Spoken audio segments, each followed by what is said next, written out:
government.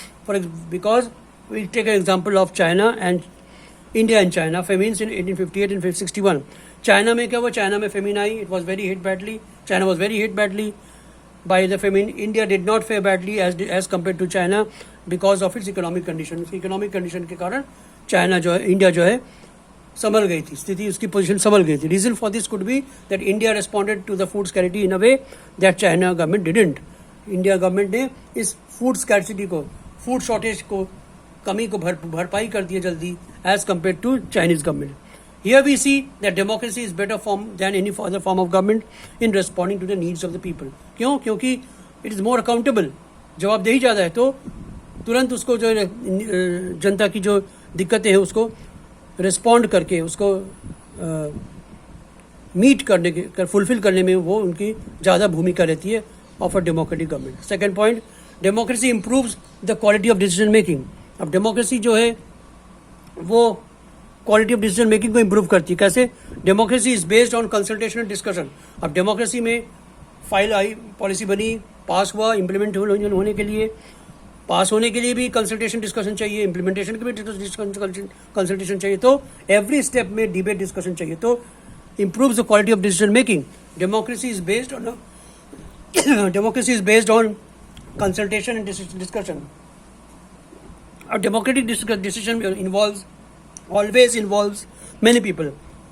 Democratic decision में कई लोगों को वहाँ पे भागीदारी रहती है, discussions and meetings, and they are able to point out possible mistakes in any decision. जितना ज़्यादा डिस्कशन होगा, जितना ज़्यादा मीटिंग्स होगी, जितना ज़्यादा डिबेट्स होगा, जितने लोग वहाँ पे रहेंगे, नॉलेजेबल लोग, इंटेलेक्चुअल लोग, वहाँ पे वो मिस्टेक्स जो है वो मिनिमाइज होता जाएगा. दिस में टेक टाइम, समय लगेगा. However, the advantage of taking time over important decisions is that it reduces chance of rash and irresponsible decisions.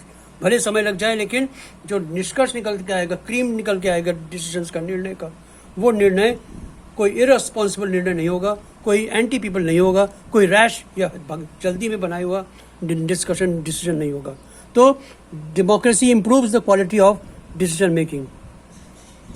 Democracy provides a method to deal with differences and conflicts. Democracy also provides a method to deal with differences and conflicts. ये differences और conflicts को भी settle करते हैं democracy. जैसे in any society, people are bound to have differences and opinions and interests. हर एक समाज में जनता जो है, people जो है, लोग जो हैं, उनके आपस में मतभेद, differences, opinions रहती हैं. These differences are particularly more in a country like ours, जहाँ पे सोशल डाइवर्सिटी, जहाँ पे अनेक प्रकार के, अनेक धर्म मानने वाले, अनेक बोलने वाले, अनेक रिलीजियस डाइवर्सिटी है, सोशल डाइवर्सिटी है. तो यहाँ पे तो ज़्यादा ही आपका डिफरेंस ऑफ ओपिनियन, इंटरेस्ट रहता है. People belong to different religions, speak different languages, practice different religions and have different castes. The preference of one group can clash with those of other groups. How do we resolve such group? कैसे वो जो आपस में जब religious preferences of one group और clash with other group, एक group का preference दूसरे ग्रुप का प्रेफरेंस में टकराव होती है, हम कहा कि हम यहाँ पे करेंगे, ओके हम यहाँ पे करेंगे. तो how do we resolve such conflicts? Democracy provides the only solution to this problem. Democracy एक ऐसा सोल्यूशन, पीसफुल सोल्यूशन है जो कि इस प्रॉब्लम को सॉल्व करती है. In democracy no one is permanent winner और लूजर. डेमोक्रेसी में कोई परमानेंट विनर और लूजर नहीं है. Different groups can live with one another peacefully. कहा कि दोनों का equal, they have, all religions have equal preferences. बराबर का है, चाहे वो हिंदू हो चाहे मुसलमान हो, everyone has got equal preferences to their religion. Their equal preference मतलब they are free to practice their religious beliefs, their religious ethics, everything all else. So democracy provides a method to deal with differences and conflicts. Second point is democracy enhances dignity of citizens. अब democracy जो है वो citizens के dignity, prestige को enhance करता है. कैसे? Democracy is based, enhance dignity of citizens. कैसे? Democracy is based on the principle of political equality. It recognizes that the poorest and the least educated have the same status as rich and educated. ये वहाँ पे ये provide करती है. It sees, it looks, it judges that is based on the principle of political equality. Democracy is based on the principle of political equality. It recognizes that the poorest and the least educated have the same status as that of rich and educated. जो अमीर या जो शिक्षित वर्ग है उनका जो status है और एक अनपढ़ और एक गरीब का जो स्टेटस है वो स्टेटस दोनों का बराबर है हमारे जनतंत्र में, हमारे प्रजातंत्र में, right.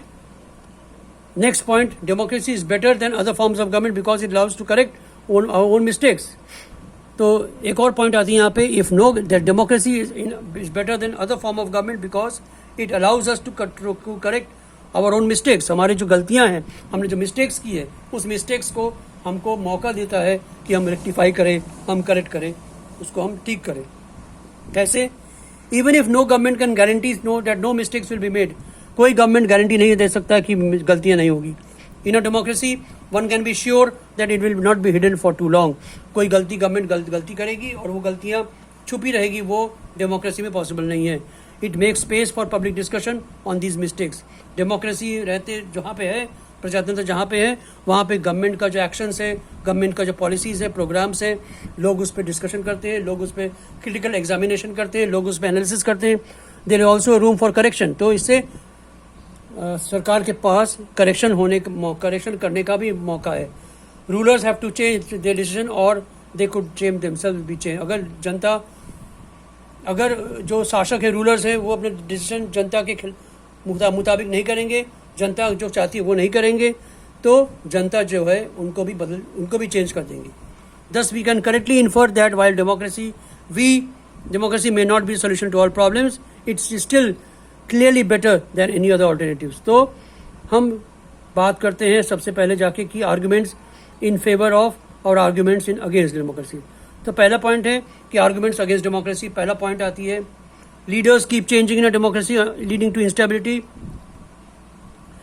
Second point, democracy is all about political competition and power play, leaving no scope for morality. Third point, many people have to be consulted in a democracy that leads to delays.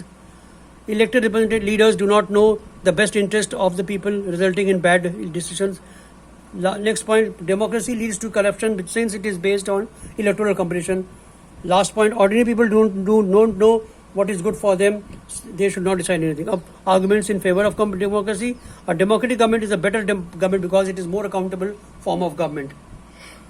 Democracy improves the quality of decision making. ठीक. Next point, democracy provides method to deal with differences and conflicts. Democracy enhances dignity of citizens. Democracy is better than other forms of government because it allows to correct our own mistakes. तो इसके चलते हमारे पास कुछ broader meanings of democracy आई है.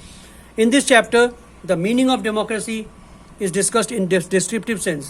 The common form of adopted by democracy is representative democracy. अब जो हमारे India में है, it is representative democracy. In democratic countries, all people do not rule. A majority is allowed to take decisions on behalf of the people through their elected representatives. This has become necessary for the reasons given below. अब यहाँ पे 130 करोड़ की जनता है. अब 130 करोड़ की जनता को कह दिया कि चलो भाई गद्दी बैठो, तो that is impossible, impractical, और वो नहीं हो सकता. तो जो मेजॉरिटी पार्ट जो है, the majority is allowed to take decision. जो मेजॉरिटी पार्टी आएगी पावर में, that is allowed to take decisions on behalf of all the people through their elected representatives. This has become necessary for the following. ये necessary कैसे हुआ कि हमारे पास representative democracy हो? It has become necessary for the following reasons given below. पहला point, modern democracy involves such a large number of people that it is physically impossible for them to sit together and take a collective decision. हमारे modern democracies में इतने लोग, ज़्यादा number of लोग, public जनता है कि ये फिजिकली पॉसिबल नहीं है कि सबको एक जगह बैठा के डिसीजन लिया जाए. If they could do this does not have time. अगर ये पॉसिबल भी होती है कि हाँ एक जगह पे बैठ के पॉसिबल है, चलिए आइए बैठिए, लेकिन हर नागरिक के पास उतना समय नहीं है, द डिज़ायर और स्किल्स नहीं है to take part in decision. So majority is allowed to take decision on behalf of all the people. So democracy as a principle can go beyond the government and can be applied to any sphere of life. Hence, if the ideals of democracy are considered, then no country in the world is correctly democratic. अगर हम ideals लेके चलते हैं तो ये ideals जो है, तो कोई देश एक perfect democracy नहीं कहलाएगी. तो an ideal definition will explain why to value democracy. It enables people to judge an existing democracy and identify their weaknesses. It also helps to distinguish between a minimal democracy and a good democracy. The most common form of democracy in today's world is being ruled through elected people, representatives. However, a small community there can be other ways of making democratic decisions. All people can sit together and make decisions correctly and directly. This is how the Gram Sabha should work in a village. तो ये एक ideal definition था, एक ideal इसका एक write up था कि जिसे कि हम कहते हैं कि एक डेमोक्रेसी कैसे फॉर्म करती है या डेमोक्रेसी कैसे फंक्शन करती है. ठीक है, तो यहाँ पे जो डेमोक्रेसी हम अगर कहते हैं डिफाइंड डेमोक्रेसी, तो you will just go upwards, सीधे आप टॉप पे जाएंगे जहाँ पे कि Y democracy, what is democracy, definition democracy. तो अगर कोई आपसे पूछेगा कि व्हाट इज डेमोक्रेसी, तो सीधे आंख बंद करके आप ये लिखेगा कि democracy is a form of government in which the rulers are elected by the people. Right, बस और कुछ नहीं. तो यहाँ पे ये देखिए, यहाँ पे one chief common factor of democracy is that government is chosen by the people. Right, बस सिंपल इज दैट. तो now we come to the end of this chapter. Why democracy, what is democracy, and definition of democracy. We will meet in the next video. Have a nice day. Thank you.